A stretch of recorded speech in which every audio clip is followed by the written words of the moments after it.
हर बाज की जिंदगी में बरहते उम्र की मौत पर एक ऐसा समय आता है जहां उसके सामने पहले दो रास्ते सरल और तुरंत समाधान देने वाले होते हैं, और वही तीसरा रास्ता कठिन और पीठ देने वाला होता है। लेकिन बाज पीठ चुनता है, और यही से शुरू होता है बाज का पुनर्जन्म। हमारे ज़िंदगी में कई ऐसे मौके आते हैं जब हमें परेशानियों का सामना करना पड़ता है। कई लोग तो जीवन में संघर्ष कर आगे निकल जाते हैं, और कई अपने हालातों से हार मानकर खुद को ज़िंदगी के हवाले कर देते हैं। ऐसे में हमारी ज़िंदगी और हमारा खुद का कोई वजूद नहीं रहता। दुनिया उसी को सलाम करती है जो अपने कलाम खुद लिखते हैं। सिर्फ इंसान ही नहीं, कुदरत में हर प्राणी के साथ ऐसा होता है। तो आइए जानते हैं बाज के जीवन से जुड़ी आश्चर्यजनक किंतु एक ऐसा सत्य जो हम सबको प्रेरणा देगा। बाज लगभग 70 वर्ष जीता है, परंतु अपने जीवन के 40वें वर्ष में आते आते उसे एक महत्वपूर्ण निर्णय लेना पड़ जाता है। इस अवस्था में उसके शरीर के तीनों प्रमुख अंग बेअसर होने लगते हैं। पहला, पंजे लंबे और लचीले हो जाते हैं और शिकार को पकड़ डालने में कमज़ोर हो जाते हैं। दूसरा, चोंच आगे की तरफ मुड़ जाती है और भोजन निगलने में मुश्किलें पैदा होने लगती हैं। तीसरा, पंख भरी हो जाते हैं और सीने से छपकने से कारण पूरे खुल नहीं पाते हैं और उड़ाने सीमित कर देते हैं। भोजन ढूंढना, भोजन पकड़ डालना और भोजन खाना, तीनों प्रक्रियाएं अपनी धार खोने लगती है।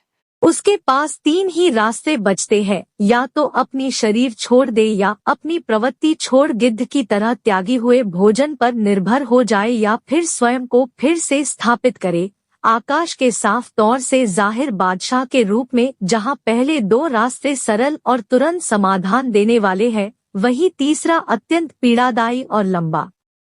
बाज पीड़ा चुनता है और स्वयं को फिर से स्थापित करता है। वह किसी ऊंचे पहाड़ पर जाता है, एकांत में अपना घोंसला बनाता है और तब शुरू करता है पूरी प्रक्रिया। सबसे पहले वह अपनी चोंच चट्टान पर मार मार कर तोड़ देता है। अपनी चोंच से अधिक पीड़ादायक कुछ भी नहीं है पंक्षी राज के लिए। अब वह इंतजार करता है चोंच के फिर से उग आने की, और उसके बाद वह अपने पंजे भी उसी प्रकार तोड़ देता है और इंतजार करना है पंजों का फिर से उग आने का। नई चोंच और पंजे आने के बाद वह अपनी भरी पंखों को एक एक कर नोचकर निकालता है और प्रतीक्षा करता है पंखों की पुनः उग आने का। 150 दिन की पीड़ा और इंतजार, और तब उसे मिलती है वही भव्य और ऊंची उड़ान। इस पुनर्स्थापना के बाद वह ऊर्जा, सम्मान और गरिमा के साथ 30 साल और जीता है। आपने कई बार ये सुना होगा, भगवान भी उसी की मदद करते हैं जो अपनी मदद खुद करता है।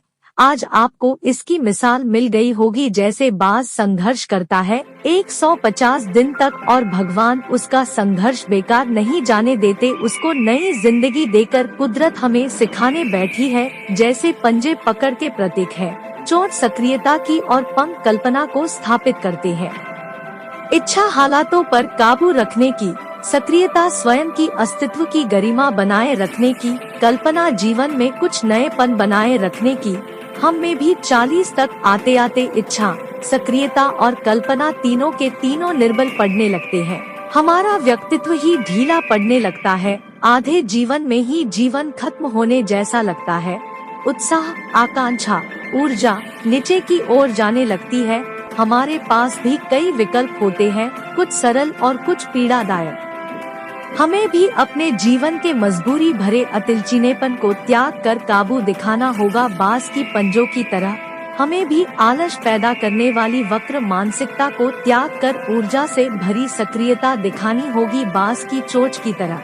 हमें भी भूतकाल में जकड़े अस्तित्व के भारीपन को त्याग कर कल्पना की आजाद उड़ानें भरने होंगी बाज की पंखों की तरह। 150 दिन ना सही 1 माह ही बिताया जाए स्वयं को दोबारा स्थापित करने में। जो शरीर और मन से चिपका हुआ है उसे तोड़ने और नोचने में पीड़ा तो होगी ही। बाज तब उड़ानें भरने को तैयार होंगे। इस बार उड़ानें और ऊंची होगी, अनुभवी होंगी और अनंत की ओर जाएंगी। जीत तक जंग जारी रहेंगी।